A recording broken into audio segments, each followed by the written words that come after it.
ভিন্ন দেশের একটা ভাষা শেখা অনেক কঠিন। যদি আপনি মনোযোগ সহকারে শিখতে চান তাহলে শেখা সম্ভব। আজকে আপনাদের মাঝে কোরিয়ান ভাষা কিছু টেকনিক্যাল ওয়ার্ড নিয়ে আলোচনা করব, যে ওয়ার্ডগুলি আপনি একবার দেখেন বা দুইবার দেখেন তাহলে আপনার আয়ত্তে এসে পড়বে। আপনার বারবার পড়তে হবে না, বারবার শ্রম দিতে হবে না। টেকনিকে আপনি শিখবেন, আপনি খুব দ্রুত আয়ত্ত করে দেবেন। টেকনিক ছাড়া শিখবেন, আপনাকে খুবই পরিশ্রম করতে হবে। একটা ওয়ার্ড শিখতে আপনাকে অনেক সময় লাগবে, কারণ ভিন্ন দেশের একটা ভাষা, ভিন্ন দেশের আপনার সব কিছু কালচার, সব কিছু এটা আপনার মেমোরিতে জীবনে কোনো দিন আয়ত্তে আসে নাই। হঠাৎ করে আপনি শিখতে যাবেন, এটা নিয়ে আসতে আপনার অনেক সময় লাগবে, কারণ এটা আপনার মাতৃভাষা না। মাতৃভাষা হলে খুব দ্রুত শেখা যায়, এটা আপনি কখনো জীবনে শুনেন নাই।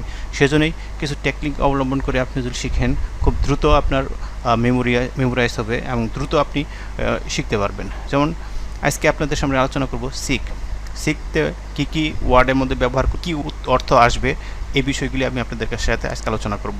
এই শিখের সাথে আগে এবং পরে কিছু কোরিয়ান ওয়ার্ড যোগ করে দিবেন। দেখেন আপনার ওয়ার্ডটা, আপনার খাবার জাতীয় ওয়ার্ডটা ভিন্ন হয়ে যাচ্ছে। যেমন এখানে সিক আছে, সিকের সাথে তাং ইউজ করে দিবেন, তাং ইউজ করে দিলে রেস্টুরেন্ট হয়ে যাচ্ছে। এইখানে সিক আছে, সিকের আগে ওয়ে সিক দিয়ে দিবেন, এটা বাইরের খাবারের জাতীয় ইউজ করা হয়, এটা বাইরের খাবার জাতীয়, তাহলে এটা বাইরের খাবারে যখন ইউজ করবেন ওয়ের সাথে সিক দিয়ে দিবেন।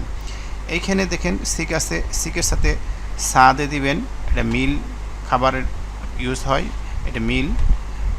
এখানে সিক আছে, সিকের সাথে তাক দিয়ে দিবেন, এটা ডাইনিং টেবিল ইউজ হচ্ছে। এখানে সিক আছে, সিকের সাথে তাক দিয়ে দিলে কী হয়ে যাচ্ছে, ডাইনিং টেবিল হয়ে যাচ্ছে।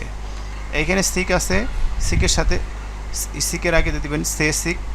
এখানে সিক আছে, সিকের আগে এখানে সিক আছে, সিকের আগে সে দিয়ে দিবেন ভেজিটেবল ডায়েট, ভেজিটেবল জাতীয় খাবার। এখানে সিক আছে, সিকের আগে ওম দিয়ে দিবেন। এখানে সিক আছে, সিকের আগে ওম লাগিয়ে দিবেন, ওম সিক। এটা ফুড জাতীয় খাবার ক্ষেত্রে ইউজ হয়। তাহলে আমরা এই যে সিক দিয়ে যে আজকে আমি আপনাদের সাথে আলোচনা করলাম, এই সিক দিয়ে যদি আপনি কয়েকবার ভালোভাবে দেখেন তাহলে দেখবেন আপনার এই ভোকাবুলারি অনেক স্ট্রং হয়ে গেছে। বারবার পড়তে হবে না, বারবার শ্রম দিতে হবে না, শুধু আপনি কয়েকবার দেখবেন এবং কয়েকবার পড়বেন তাহলে হয়ে যাবে। তো এইভাবে আমি আপনাদেরকে কিছু টেকনিক্যাল ভিডিও দিব, আপনারা আমার সাথে থাকবেন এবং আমার ফেসবুক এবং ইউটিউবগুলো ফলো করবেন, তাহলে দেখতে পারবেন আপনি খুবই দ্রুত এবং কুইকলির মাধ্যমে আপনার ভোকাবুলারি আয়ত্তে আসে পড়ছে।